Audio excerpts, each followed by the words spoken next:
Just finished at-home shooting workout off of the dribble with a point of emphasis being rhythm, shooting off the dribble. Show you a bunch of the different drills that I like to use in order to pick up not just my shooting off the bounce. As a former point guard, shooting guard, that was really important for me, but also the rhythm aspect of it. Let's get to it. Before we do that, you know I'm a big fan of the jump rope, not because I enjoy jumping rope, but because I enjoy the results of jumping rope. So had to get my 5 sets in, 20 to 30 seconds a pop, going about half to 75% speed. Going for 20 to 30 seconds, resting for 20 to 30 seconds, 5 rounds, changing up the jump type. And I do love hearing that thing sing.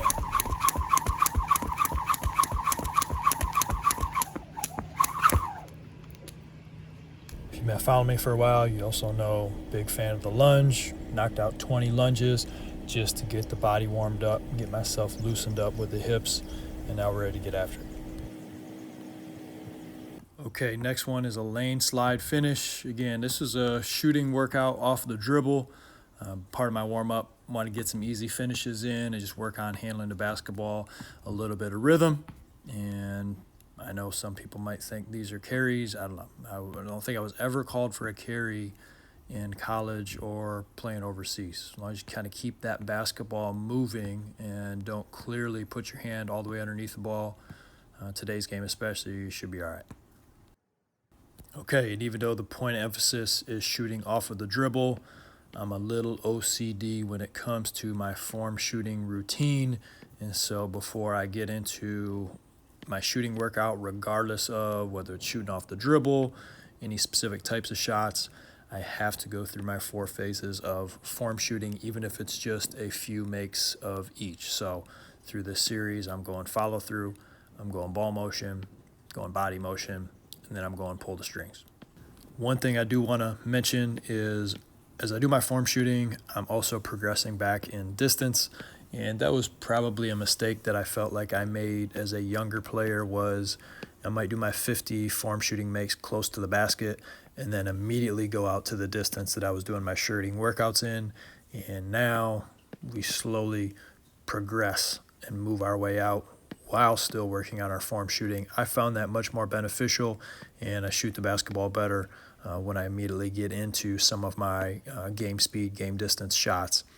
You notice on this last set with pull the strings, I'm doing a few where I'm simply dropping into a shooting stance, and then I'm doing some pull the strings where I'm stepping in, so I'm holding that basketball out and then stepping in. Let's see which one am I on. That's still a drop right there. I think I made 5 off the drop, and then I wanted to work on different types of footwork. Yeah, so now I'm stepping in with the shot, just because in basketball there's different types of ways to get into your base, to get into your stance, and I just felt like I needed a few reps with some different footwork getting into my form shooting.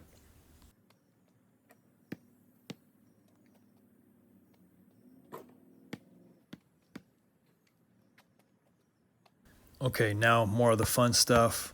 I want to show you the footwork here first. I call these rhythm dribbles, and if you're good at jumping rope, rhythm dribbles will be super easy for you.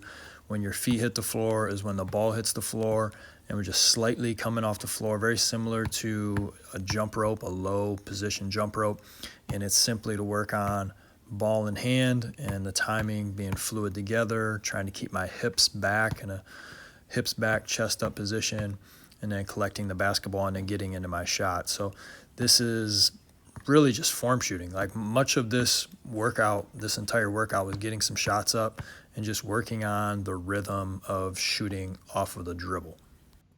It's hard to see at this angle, but this dribble stance specifically is wider than my shooting stance. So that's something that I'm working on, is when I'm collecting the basketball, I'm also collecting my feet, getting my feet underneath my frame, and then lifting up into the shot.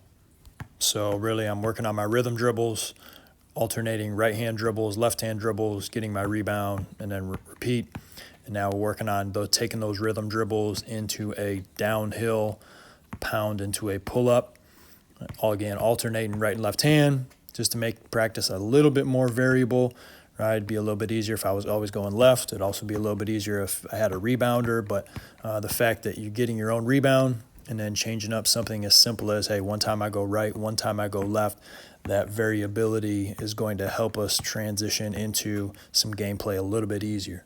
And one of the reasons I wanted to work on shooting off the dribble is really working on driving right and getting my right hand into a little more of a pocket before I get my dribble down. I do that pretty well going left. As most right-handed shooters, you're probably more comfortable going left than right.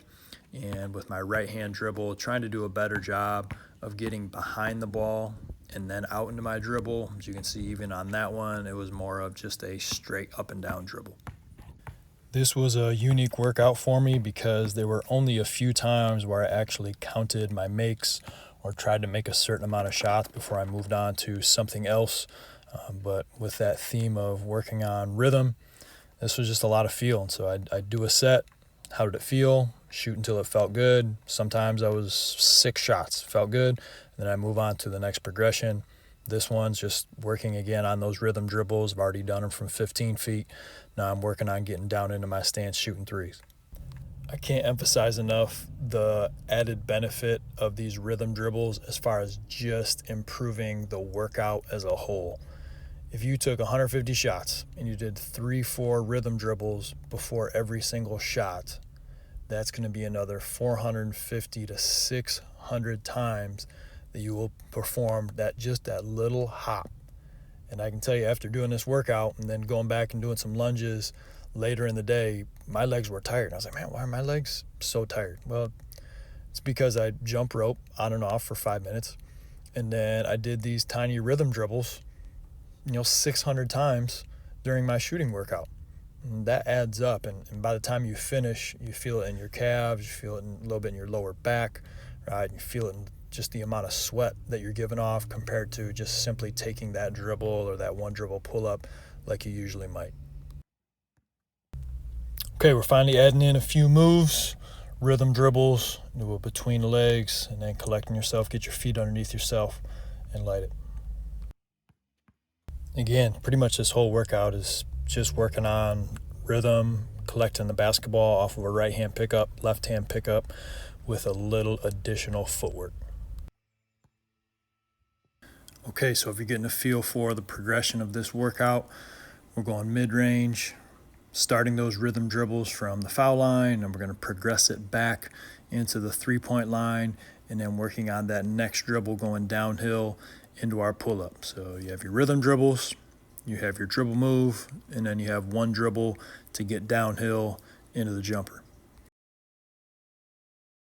And for those players that are watching this and looking to pick up a couple things so you can train on your own, no question, working out on your own is a big piece to becoming a better player. You have to be willing to put in the time when other people aren't willing to put in that time.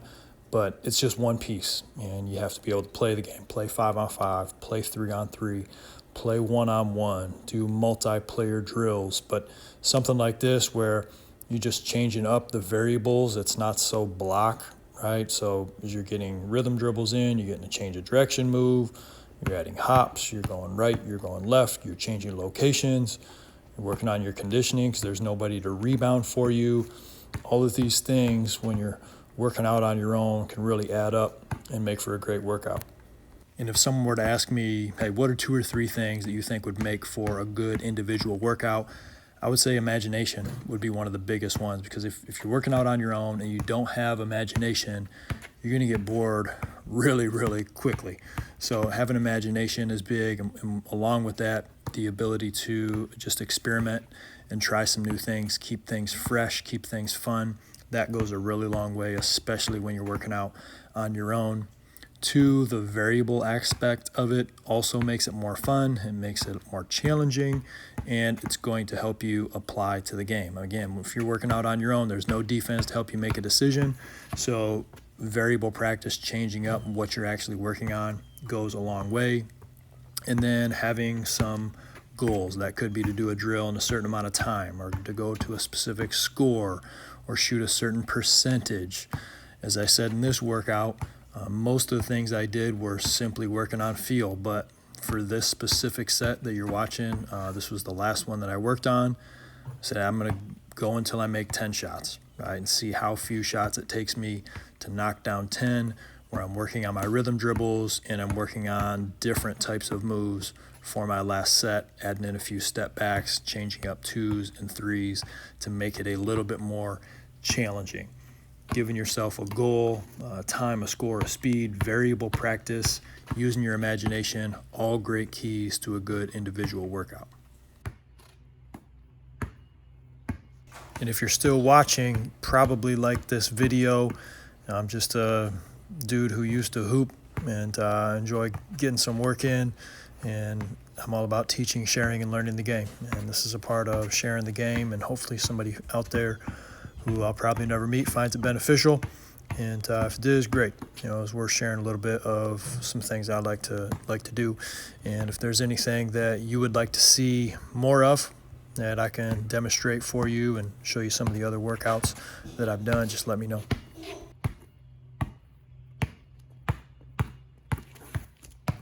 I can tell I'm starting to get a little bit tired here, but this is one of the few series that I did where I was counting my makes, going for 10, and with most of the shooting drills that I do now, if I'm trying to make 10, it means I'm trying to make 10 out of 13 shots or better. And this one I did end up taking exactly 10 out of 13 to get that done. But anytime you're doing kind of a freestyle like this, where I'm starting out with the rhythm dribbles and I'm just going into more random shot, right, left, mid-range, 3, step back, using different types of dribble moves to get my shot off. That's what I'm really talking about, being important that you use your imagination when you're working out. That makes it more fun, first and foremost, and then that's going to allow you to add some of that creativity that you're going to end up having to use in a game anyway. And if you're a really serious player or coach and you'd like a more detailed breakdown of some of the programs that we work with, you can go to our website, coachesedge.coach. And if you're a player and you want to get access to our individual workouts, you can go to the Kramer Basketball app. I'll link those below. And a quick reminder to make sure that you're sprinkling in your free throws, not just at the end or in the beginning or in the middle, but throughout the course of your workouts. That makes it much more applicable to being in a game. Just finished this workout. Took me about 45 minutes working on my shooting off the bounce, working on my rhythm. And if you don't have a rebounder, adding in some of these rhythm jumps combined with following your own shot, it's a great way to get a sweat in, get a good workout in when you're on your own. Get after it.